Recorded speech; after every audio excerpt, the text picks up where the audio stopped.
You're here or seeing this as we continue our series, The Stories That Shape Us. You know, as you came in, you may find yourself in a very, very difficult place. A difficult place emotionally, circumstantially, maybe relationally. And it may be a situation that you, of course, would rather not be in. But if you're not in one, by the way, the reality is we live in this sinful, fallen world. It's coming. You know, if you live long enough, things can be great one day, but man, they can really be down. And in those situations, sometimes we wonder, okay, God, where are you? What's your place? What's your purpose in this? And how do I fit in? Because in our minds, we think, okay, God, if you really love me, if things, you know, then they're going to be better. But have you considered that even though the circumstances may be difficult, that God has you there for a reason? He's given you that place, that position, that relationship, that difficulty, because He's doing something that in the midst of it, you maybe not even expected to connect the dots. But do you trust, do you believe that you know that He is working? We're going to talk about an incredible story, and this is a heroic woman in the Old Testament. Her name is Esther, and Esther is a tremendous story that encourages us. It encourages all of us, male or female, that God is at work. God's at work in ordinary ways that, you know, we always want God to kind of work in some miraculous, spectacular way where we experience this light that comes out of heaven, these signs and wonders. But God works in this situation, and it's great. I want to encourage you. 10 chapters, the book of Esther. This is one of these books that it'll be hard to put down. There are twists and turns. I'm going to summarize and tell you the story, but I really want to encourage you to go back and read it for yourself, because I won't fully be able to do it justice in the time that we have. Esther, she arises on the scene when Israel is at a time where, actually in the Bible, this is the sort of last historical record that we have before the intertestamental period begins. About 400 years there before the beginning of the New Testament.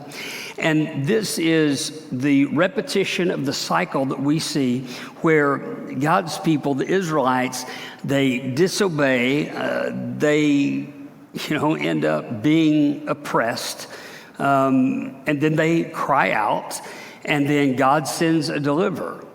Well, this is a period where the Xerxes, or his name is Ahasuerus. When you see those in the Bible, they refer to the same person, but he is the Persian emperor, and they control the world. This is a big deal.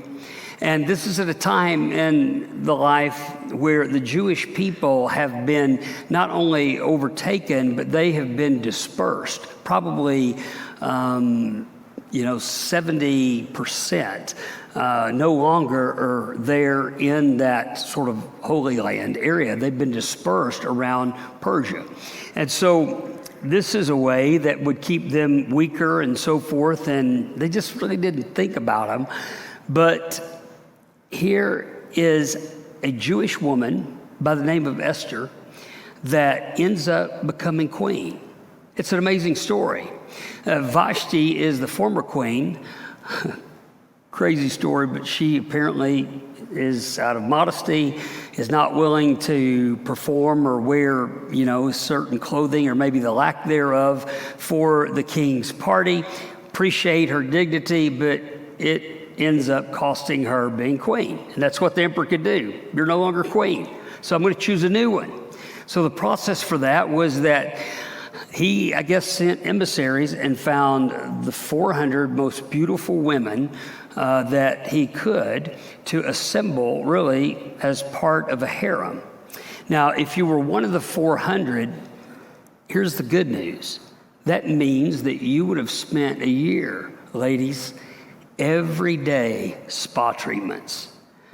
Beautiful women, all right, every day being more made more beautiful, ideally, and the spa treatments. And they would be prepared to go and basically be with the king one time. So Xerxes would work his way through these women, that he would choose the one that would be the queen. Now, it sounds again great if you're part of the 400, but if you don't win, you basically are going to spend the rest of your life pretty much as a widow, because you're part of the harem, but you're not going to see the king again, and you're just stuck in that position. But the Bible tells us that Esther was very beautiful, and they didn't know it. At least Xerxes didn't, and those who were tending him, but she was Jewish. So she found favor. Those women, by the way, would be cared for by a eunuch. The eunuch's name was Haggai.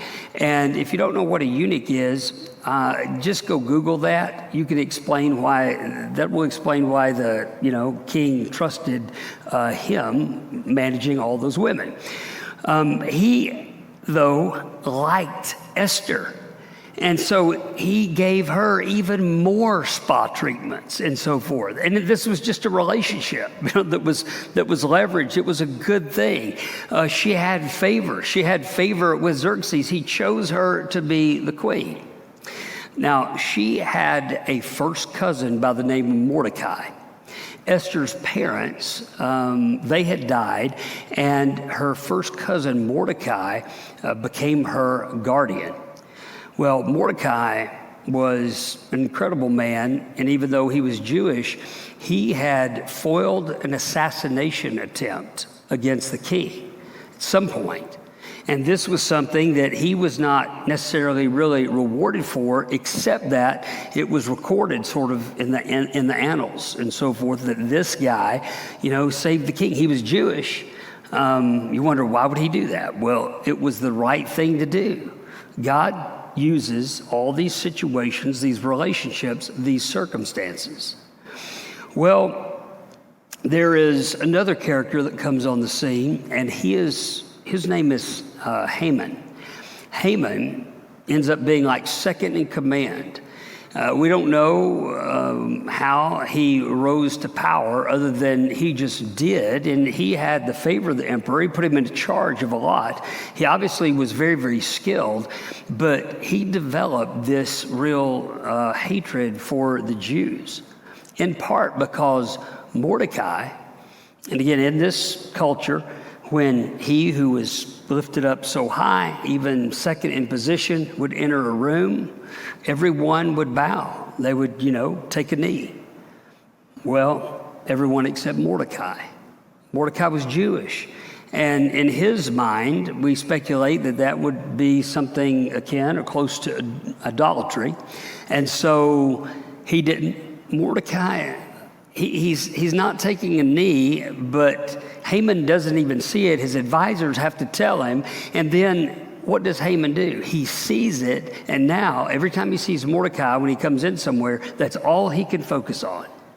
And so he develops this plot to basically get Xerxes to issue this decree that he could basically exterminate the Jewish people. There's a lot around that. Here's the deal. We don't know how, but he casted lots or something and determined that he was going to do this after 11 months. After an 11-month period, and this was part of the decree that Xerxes, sort of not fully understanding what went on there, but he made the decree, and that's legit. And in that culture, it was going to happen. It couldn't be reversed. But Haman could not stand Mordecai, and he thought he was just going to go ahead and kill him earlier. Constructed gallows, and here's what happens. Mordecai gets wind of this. He knows what's going down. Esther is the queen. So he tells Esther, and we come to this in Esther chapter 4. I'm going to read verses 11 through 14. This is the conversation which begins here, in which Mordecai is saying, you need to go on behalf of your people. You can intervene here. Verse 11, all the king's officials and all the people of the royal provinces know that for any man or woman who approaches the king in the inner court without being summoned by the king has but one law, that they be put to death unless the king extends the gold scepter to them and spares their lives.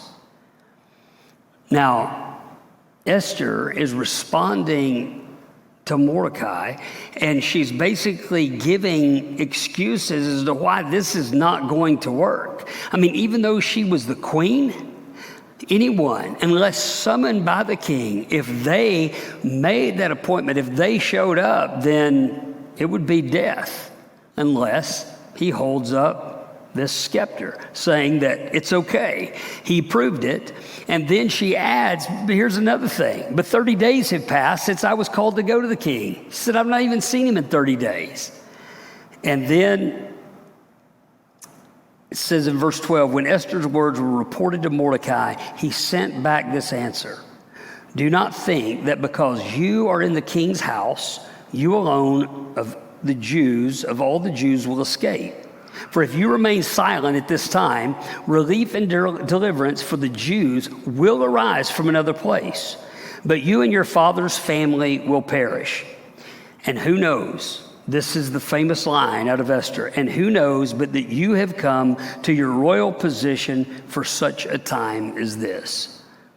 The moral of the story here is that God places us where we are for a reason. Now, we see this exemplified really in the book of Esther, but the application is for you. It's for me. It's to know that God has a plan in what he's doing in the world. If you are his child, you have a relationship with him because you've accepted Jesus Christ. Look, God is aware perfectly of what's going on in your life. And so God, and we don't always see it, but God will use those things, use the different choices that are made, and you got to believe and know that he's still working. In fact, first thing, realize this, God often works behind the scenes. When we talk about, deliverance, we talked earlier about Moses. And, similar situation, the children of Israel, they're disobedient. They've been oppressed in slavery. And then in contrast, you have Moses. We talked about how God spoke to Moses through the burning bush, this miracle, these supernatural signs and wonders. And then, getting the Israelites out of Egypt, there's these plagues and so forth, these miracles and so forth, very, very supernatural. And a lot of times, I think when we're in those difficult circumstances, that's what we want God to do. We want God to show himself in some way. And, oh, God, this would be so great if you would just change things and do something so amazing. But I've found that God often does not work like that. That is not normative, or is it necessary? But God works in all things. He works behind the scenes. What you're going to see here in this story is that he works in everyday life of, first of all, the relationships. I mean, here she is, dispersed Jewish people, yet Mordecai, becomes prominent in the kingdom. Here Esther, this beautiful Jewish girl, she becomes the queen. And God has appointed this. He's directed this. He's put them in this situation for a reason, for Esther to deliver her people. This is something that I hope that you're encouraged by. And we find really the New Testament that in Romans 8:28, again, even when you don't see it or when you don't feel it, And we know that in all things, God works for the good of those who love him, who have been called according to his purpose. He works in all things. He works through all things. He uses all things to accomplish his will. And here's the thing. You see this balance of God who is sovereign, yet the choices and so forth that the individuals in this story have. And I love what Mordecai says when he said, look, God will deliver his people. God's going to keep his promise. His will be done, but yet you have the choice. Are you going to be a part of this story? Or are you going to allow God to use you? He's got you here for a reason. Now, God could raise up, someone else, but realize he wants to use you. And of course, to her, it would have been a great cost.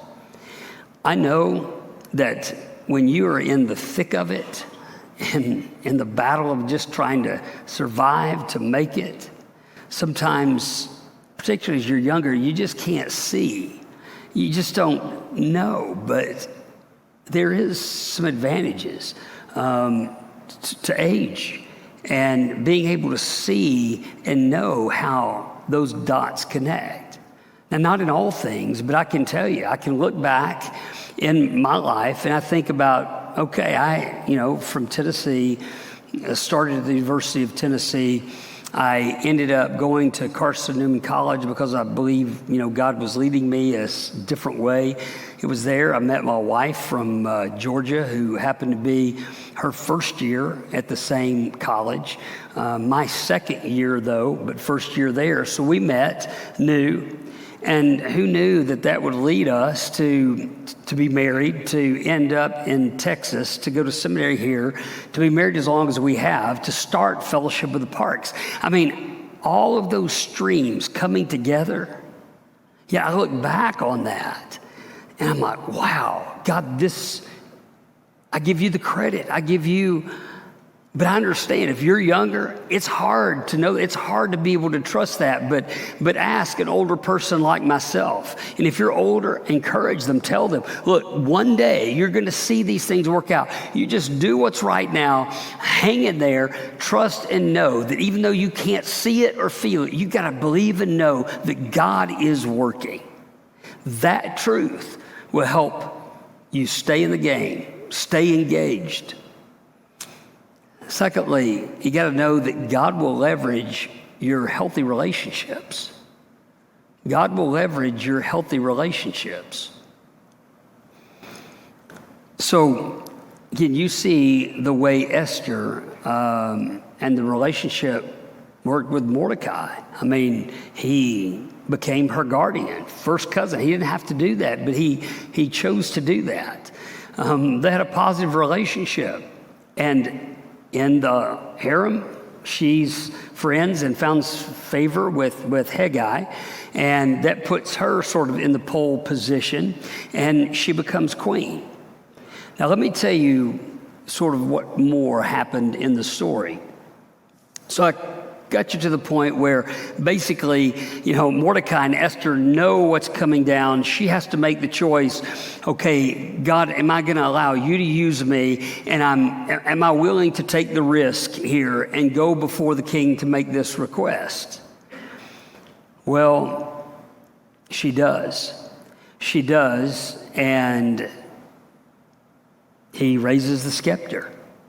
Didn't demand her life, but he sees his wife, the queen, coming, and she was very smart. She didn't tell him about what was going on, didn't tell him about her people going to be killed. At that point, she said, I want you to come to a banquet. So, wanted to please her. He does. Has the banquet. At the banquet, he says, okay, he's smart. He's the king. He's like, okay, what is it you want? And she said, I want you to come to a second banquet. So it's like, okay. Well, Haman was at the first banquet, all right? And he has the gallows built, and he goes, to his home. He basically has to be fetched And here's the most interesting thing, I think, in the story. The king can't sleep one night, all right? The king can't sleep, and he has, someone, read to him from the annals. And he reads the story about Mordecai, who foils the assassination attempt. He recognizes, I've not rewarded him. I need to do something for him. So the king consults Haman. He says, hey, let me just throw this at you. If someone's done something heroic and we've really not recognized him, what do you think we should do? Well, Haman, full of pride, thinks he's referring to me. He said, oh, you should put the king's, best clothes on him and ride him around in your royal chariots and have a herald, broadcasting how great he is, because of what he's done. He's thinking he's going to be the recipient. And the king responds, well, that man's Mordecai. And Haman, that's a great idea. The king's not connected the dots yet. But he says, that's Mordecai. And Haman, I'm going to have you go and shout, basically, his glory. That ate him up. That was killing. He was angry. He wanted to kill Mordecai. And the second banquet occurs, and the king asks her, what is it now that you want? And she said, an evil person is trying to kill me and our people. And she reveals, because he hadn't known, that she was Jewish. She ends up, this is where it's kind of hard for us because, we flip-flop, laws and so forth. Well, when a Persian emperor made a decree, it could not be revoked. But he came up with a way that saved the Jewish people, and it saved Esther, and that's because Esther was willing to go. I want you to take from the whole idea about healthy relationships, invest in relationships. There is nothing more important. We're told in the Bible, the greatest commandment is a relationship with God. Love him, invest in him with all your being, but then also to love other people. And so those relationships that you develop, the connections, God uses, and will use them in your life for such a time as this. And here's the thing. We are to love people. We should do what's best for them in an unselfish way. But when you treat and you honor someone in an unselfish way, unselfishness pays dividends. It does. Gives you relational credibility. Here in all these circumstances, God uses what seems to be ordinary and normal. Look, I would also encourage you, love people, make a good impression. Don't just use people for what you can get. Don't burn a bridge. When we bought land here at our North Fort Worth campus, this was back in 1999, we went through the process of what's called platting the property and so forth, and there was a developer that was adjacent to us that really did some things that put them in an advantage when it came to roads and easements. That's not so important. But here's the deal. I'm frustrated. I felt like this was a disservice to the church, and the city caved to this developer. And I ended up being in a meeting, and I'm adversarial. I'm taking the other side, and I'm pressing him, and I'm saying, well, what can we do? From that he and I developed a relationship somewhat. And you fast forward that to years later. His first name is Don. He doesn't go to our church, but it was through that relationship that we were able to find the property, the campus for our North Lake campus. And again, I'm not telling you who he is. I know I just told you his first name. You probably wouldn't know him, but here's the deal.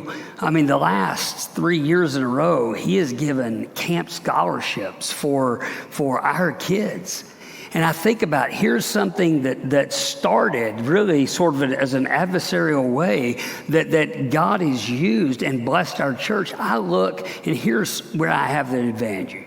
We're coming up on 32 years of church. As the founding pastor, listen, trust me, God works behind the scenes. He connects the dots. He's always working. Never take for granted those relationships. And then finally, do the right thing even when you're scared. That's what Esther did. I mean, she's saying, look, here's the reasons why I shouldn't. But Mordecai reminds her, God's going to do his part. Do you want to save your people? Do you want him to use you? Because you're not going to make it, nor your family. And she steps up. Courage is not being fearless. All right? People get scared. But whether you're scared or not, doing the right thing, again, that pays huge dividends. I just want you to think about this. In your life, where you are right now, you may have a relationship issue. Do the right thing there. You may need to do difficult things, setting boundaries if a relationship is not healthy. Maybe in your financial life, maybe, you're not doing the right thing if you're a follower of Jesus and you're not, giving a tenth back to him, if you're not worshiping in your giving. Look, I know it's scary, but let me encourage you in faith, do the right thing because God will honor that. If you're in a situation where you are defending someone that's being a bully, do the right thing. God will honor that, and he will bless you, and he will use you. But above and beyond all things, regardless of the way it feels, as a follower of Jesus Christ, do the right things. Trust that God is working behind the scenes. The circumstances, if they're difficult, you got to know and believe that God has put you there for a reason, and that there's an opportunity there.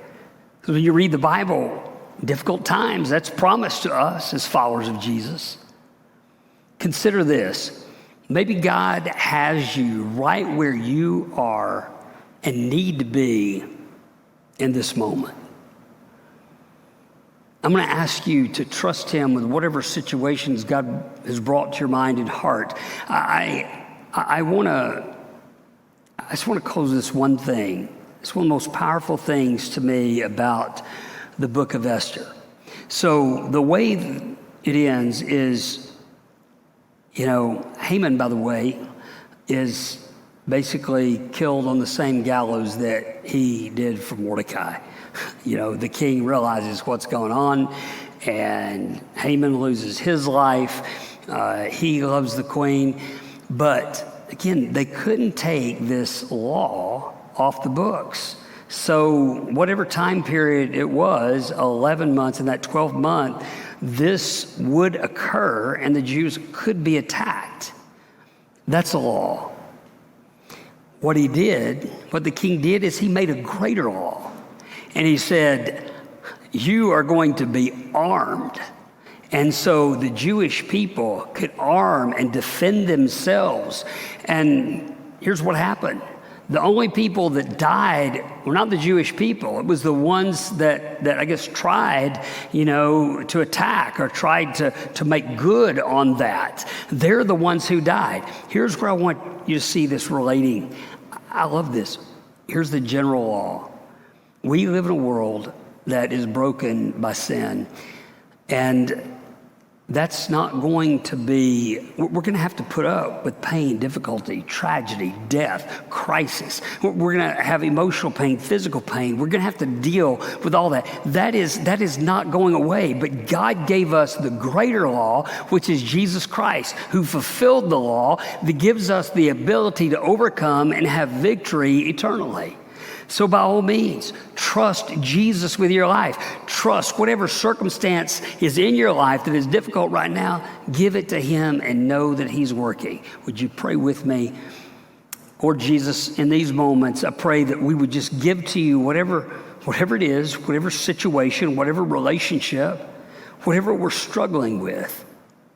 We commit to trust you. God, I pray that you would give those that may not yet be a follower or uncertain of their relationship with you, Jesus, that you would give them the courage to respond on their connection card so that we can follow up in a way that is sensitive to them, but God helps them to understand your immense love. We commit these things in Jesus' name. Amen.